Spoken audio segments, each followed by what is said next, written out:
కార్యక్రమాలు ఏమేమి చేయడం జరిగిందో అవన్నీ కూడా పూర్తి చేయడం జరుగుతూ ఉంది. వాటిని ప్రజల దృష్టికి తీసుకెళ్ళడానికి కూడా ప్రభుత్వము అన్ని రకాలుగా సహకారం చేస్తూ ఉంది. మరి ఈరోజు కరీంనగర్లో మరి ఇక్కడ మనము ఈ విజయోత్సవ సభ మనం ఏర్పాటు చేసుకున్నాం. చాలా తక్కువ సమయంలో ఇంతమంది మీరందరూ కూడా వచ్చినందుకు నిజంగా పేరున హృదయపూర్వకంగా ప్రతి ఒక్కరికి కాంగ్రెస్ పార్టీ తరఫున ధన్యవాదాలు తెలియజేస్తా ఉన్నాను. ఈ కార్యక్రమానికి అధ్యక్షత వహించినటువంటి మరియు కోమటిరెడ్డి నరేందర్ రెడ్డి గారు సూడా చైర్మన్, వారు కూడా నిజామాబాద్ జిల్లాలో బాల్కొండ కాన్స్టిట్యున్సీకి వారు కూడా ఇన్ఛార్జ్గా ఉండడం జరిగింది. వారు కూడా కార్యక్రమం ముగించుకొని కూడా రావడం జరిగింది.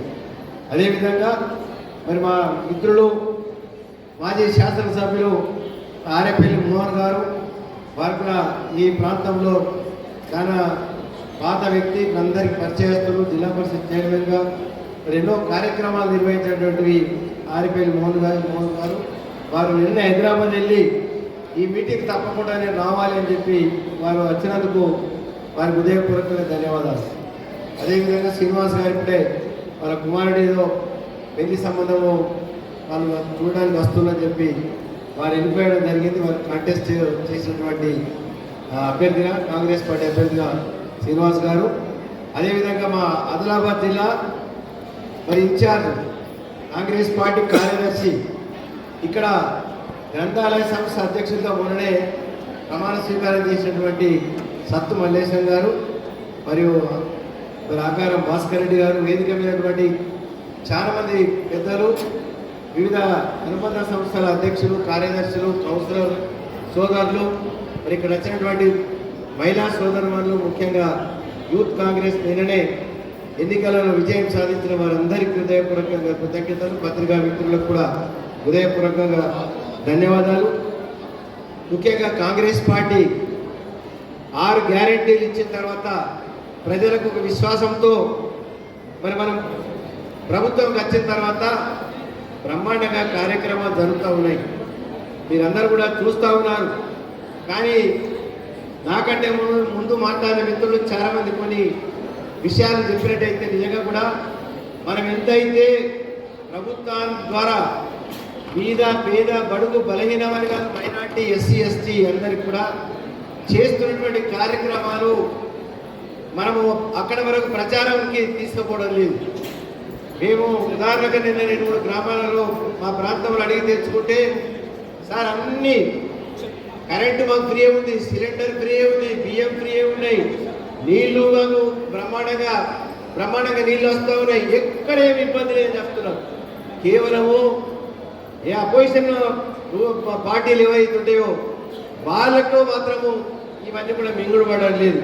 దాని కొరకే టీఆర్ఎస్ పార్టీ కానీ బీజేపీ పార్టీలు కానీ వాళ్ళు ప్రజలలో ఏదో ఒక విష సంకేతము తీసుకెళ్ళడం జరుగుతూ ఉంది. నిజంగా మనము ప్రచార కార్యక్రమం అనేది కొద్దిగా వెనుకబడినటువంటి విషయం మీరు అందరూ కూడా గమనిస్తున్నారు. మరి ఏదైతే పబ్లిక్ రిలేషన్ అనేది ప్రధానంగా ఉంటుంది. పత్రికలలో మనం చూసుకున్నట్టయితే మరి ఇక్కడ ఇంతమంది మనం ఉన్నాం. మరి ఇక్కడ మనకు కాంగ్రెస్ పార్టీ తరఫున ఒక పేపరు ఖచ్చితంగా ఇదే రాస్తుంది అనేది ఇక్కడ ఉందా? మనకు ఏ పేపర్ లేదు, ఏ ఛానల్ కూడా లేదు. మరి ఆ విధంగా లేనప్పుడు మనకు కొద్దిగా ప్రచారం అప్పుడు రాజశేఖర రెడ్డి గారు ఆలోచించి సాక్షి పేపరు, అదేవిధంగా సాక్షి యొక్క ఏదైతే మనకు ఛానల్ కూడా వాళ్ళు అక్కడ అందించడం జరిగింది. అప్పుడు దూరదృష్టితో వారు అందించడం జరిగింది. ఇప్పుడు కూడా మనము ఖచ్చితంగా ముఖ్యమంత్రి రేవంత్ రెడ్డి గారు కాంగ్రెస్ పార్టీ తరఫున ఇప్పుడు, ఎందుకంటే ఆ సాక్షి పేపర్ అది ఆంధ్రాకి వెళ్ళిపోయింది, ఓనర్ కూడా పేపర్ నడుస్తుంది, కానీ ఇంకా ప్రత్యేకంగా ఈ యొక్క పార్టీ కార్యక్రమాలు సక్రమంగా ప్రజల్లోకి వెళ్ళాలంటే ఒక టీవీ ఛానల్, పత్రికా విభాగం ఉన్నట్టయితేనే బాగుంటుందని చెప్పి నేను ఖచ్చితంగా అనుకుంటున్నాను. ఆ విధంగా మీరందరూ కూడా సపోర్ట్ కూడా చేస్తారని చెప్పి కోరుకుంటున్నాం. ఇప్పుడు 6 గ్యారెంటీలు మనం చూసినట్టయితే ఇక్కడ 2 మంత్రులు మీకున్నారు, శ్రీధర్ బాబు గారు, పొన్నం ప్రభాకర్ గారు, మరి అదేవిధంగా జీవన్ రెడ్డి గారు ఎమ్మెల్సీ గారు అయితే వారు చాలా అనుభవజ్ఞులు ఉన్నారు. మేము తెలంగాణ ఉద్యమం మొదలుపెట్టినప్పుడు మొట్టమొదలుగా మేము వచ్చి మంత్రి మరి కాన్స్టిట్యున్సీలో ఇచ్చంపల్లి ప్రాజెక్టుకు ఆ రోజు మేము 40 మంది ఎమ్మెల్యేలు 41 మంది ఎమ్మెల్యేలను తీసుకెళ్ళి అక్కడ ఆ ప్రాజెక్టు చూసిన తర్వాత ఉద్యమం తీవ్రతరమైన తర్వాత నీళ్లు, నిధులు, నియామకాలు ఈ 3 విషయాలలో మన తెలంగాణ వెనుకబడినము. మనకు కావాల్సిన హక్కులు మనం సాధించుకోవాలని చెప్పి కొట్లాడి తెలంగాణ వచ్చి తర్వాత సోనియా గాంధీ గారు తెలంగాణ ఇచ్చినటువంటి విషయం మనం ఎవరు కూడా మర్చిపోవద్దు.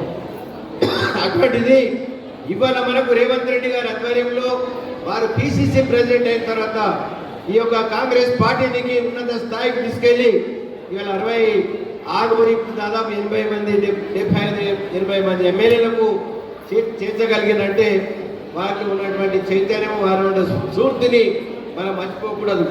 ప్రజలకు ఎక్కడైతే హామీలు ఇచ్చారో అవన్నీ కూడా పూర్తిగా అందుతూ ఉన్నాయి. ఏదైనా ఒకటి లోపాలు ఉంటే దాన్ని మనం సరిదిద్దుకుందాం.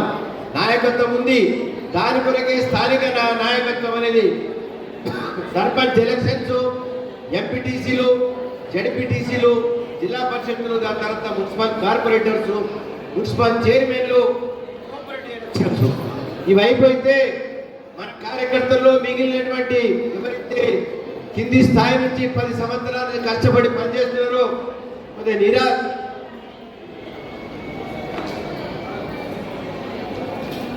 నిరాశ నిస్పృహతో ఉన్నారో మనం ఎవరు కూడా ఇబ్బంది పడే అవసరం లేదు. ఖచ్చితంగా రానున్న రోజుల్లో ఈ స్థానిక సంస్థలలో చాలా మంది మనం అడ్జస్ట్ అయిపోవడానికి అవకాశం ఉంది. అదేవిధంగా ఏవైతే కార్పొరేషన్ చైర్మన్స్ చేశారో దాంట్లో డైరెక్టర్స్ చేయలేదని చెప్పి అంటున్నారు. ఇక మార్కెట్ కమిటీలు కానీ, టెంపుల్ చైర్మన్స్ కానీ, ఈ విధంగా డైరెక్టర్స్ కానీ చైర్మన్స్ ఇచ్చినట్టయితే చాలా మంది పార్టీలో చురుకుగా పనిచేసేటువంటి వారికి మరి ప్రపోజల్ పంపించి వారిని తొందరగా నియమించడానికి కూడా మరి ఇక్కడ ఉన్నటువంటి కాంగ్రెస్ పార్టీ నాయకత్వం మరి బలంగా ముందుకు తీసుకెళ్లి దాన్ని తప్పకుండా సాధించుకోవాలని చెప్పి నేను కోరుతా ఉన్నాను. నా వంతు కృషి కూడా నేను తప్పకుండా చేస్తాను. ఒక దిక్కు మన పిసిసి అధ్యక్షులు మరి మహేష్ కుమార్ గౌడ్ గారు, వారు కూడా చాలా యువకులు, ఎన్ఎస్యులో ఎన్నో సంవత్సరాలు పనిచేసినటువంటి అనుభవము, అందరినీ కలుపుకొని పోయే మనసు సామర్థ్యం ఉన్నట్టుగా వ్యక్తి కాబట్టి వారు రేవంత్ రెడ్డి గారి ఇద్దరు కలిసి బ్రహ్మాండంగా దీన్ని ముందుకు తీసుకెళ్ళడానికి అవకాశాలు కూడా మనకు ఉన్నాయి. మరి ఇప్పుడు చాలా మంది ఇవాళ ఎలక్షన్ పెడితే వేరే పార్టీలు వస్తాయని చెప్పి ఏదో ప్రచారం చేస్తూ ఉన్నారు. ఎందుకు పెడతారు ఎలక్షన్స్? స్థానిక సంస్థల ఎలక్షన్స్ ఉన్నాయి. స్థానిక సంస్థలలో అధికార పార్టీకే ఎక్కువ అవకాశాలు ఉంటాయి. అది మాత్రం మర్చిపోవద్దు. మనం ఇంకా 4 సంవత్సరాలు అధికారంలో ఉంటున్నాం. దాని తర్వాతనే అసెంబ్లీ కానీ పార్లమెంట్ కానీ ఎన్నికలు. మరి అసెంబ్లీ పార్లమెంట్ ఎన్నికలు మళ్ళీ మహిళలు ఏమి ఇక్కడ